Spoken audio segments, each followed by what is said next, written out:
Now, we are awaiting a ruling on the fate of Title 42, with reports it could come as early as today, now that the Trump-era border restrictions are set to expire on Monday. Illegal migrant encounters, which have already shattered records month after month, are now exploding, with some areas seeing 1,800 apprehensions in just 24 hours.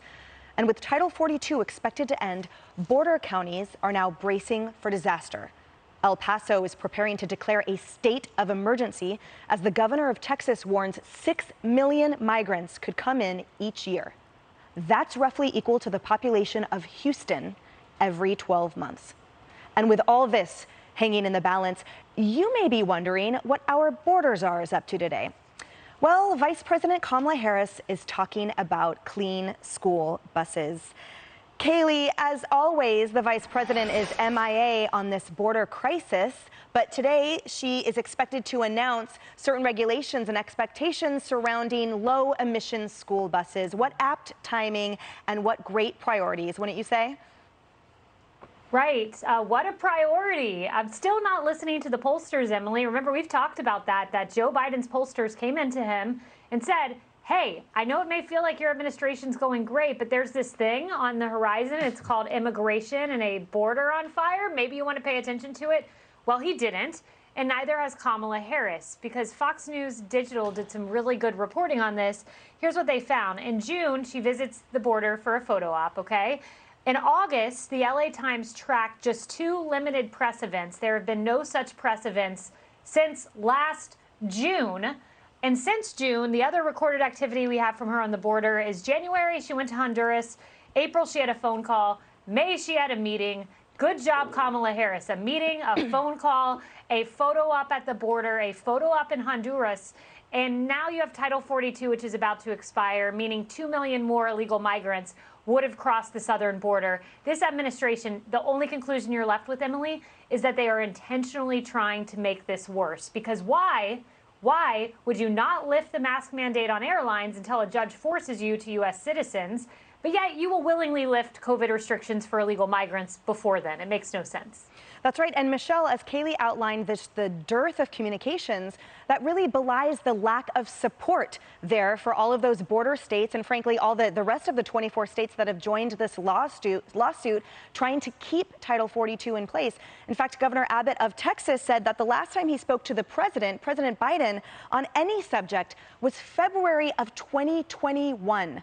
What does this tell you, Michelle? It tells me that they really just don't care. I mean, I can't imagine that this is a priority for them. And it's devastating to those border states, but it's really devastating to the country. Look, all we want is an orderly immigration system. And by ripping off this Title 42 Band-Aid, you're still leaving the patient bleeding. You're leaving the patient needing really some surgery. But we hear again and again from Nancy Pelosi and others, we need comprehensive immigration reform. I've been hearing that, I think, since I was alive, since I've been alive. And that is going to take so long to accomplish, and there's going to be so much disagreement in all the details. That is not going to resolve this issue. We need to look specifically at the border first and then take care of the rest of the immigration reform. This is a major problem. We're having fentanyl get through. We're having the cartels control so much of what's going on over there that it really does look like this administration just doesn't care or sees an advantage here, and that's hard for most Americans to take. That's right. And Kennedy, in terms of the arguments and the acknowledgments and the actual lawsuit over Title 42, the administration has never acknowledged all of the arguments on behalf of the states where they say, look, our entire systems, education, law enforcement, processing will absolutely crush not only our local populations, they say, but also the migrants who deserve as well to be processed in an orderly fashion, to Michelle's point about the immigration reform needed. And instead, the government has simply said the CDC is the one department with the authority, and therefore that's why this should be lifted. There's absolutely no concept, no appreciation of all of those millions of Americans and all of those migrants' lives who will be affected negatively if this title should be lifted. Kennedy. COVID doesn't infect people who might one day become Democrat voters, and everyone knows that. Science knows that, and we have to acknowledge that now.